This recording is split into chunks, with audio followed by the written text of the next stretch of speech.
Hüseyin susamıştı,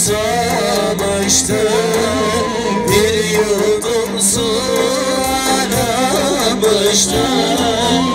Ama yüreği yanmıştı Kerbela'da, Kerbela'da. Ana yüreği yanmıştı Kerbela'da, Kerbela'da.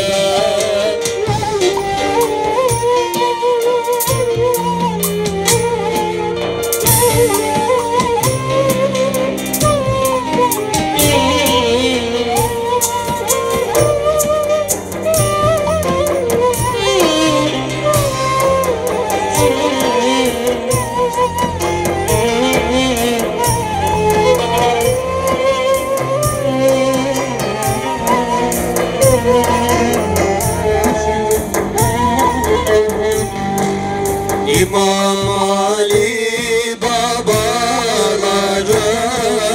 Muhammed'dir dedeleri, Fatıma'nın anaları Kerbela'da, Kerbela'da. Fatıma'dır anaları Kerbela'da, Kerbela'da.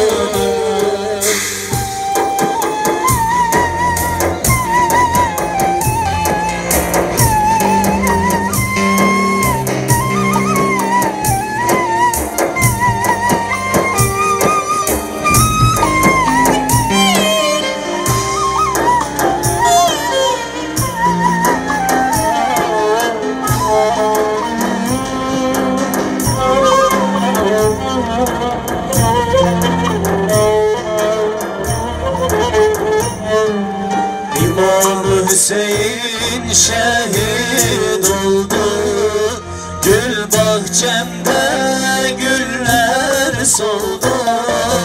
Topraklar kan ile doldu Kerbela'da, Kerbela'da.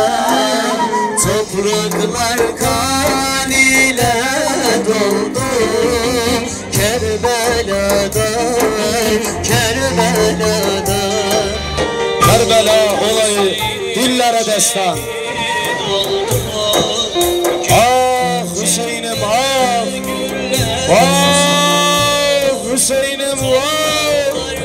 Yandı ciğer evladını, ol Muhammed dostudur yarasını. Ah Hüseyin'im ah, ah Hüseyin'im ah.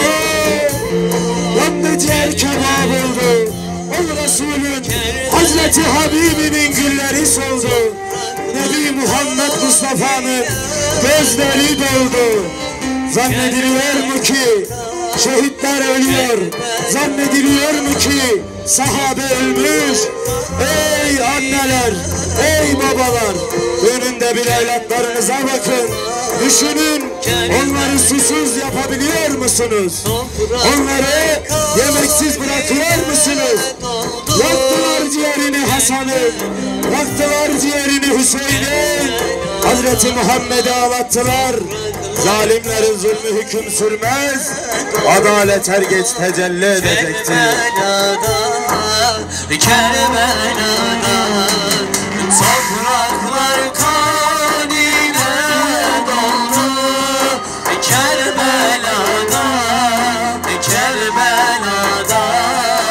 Topraklar kan ile doldu Kerbela'da.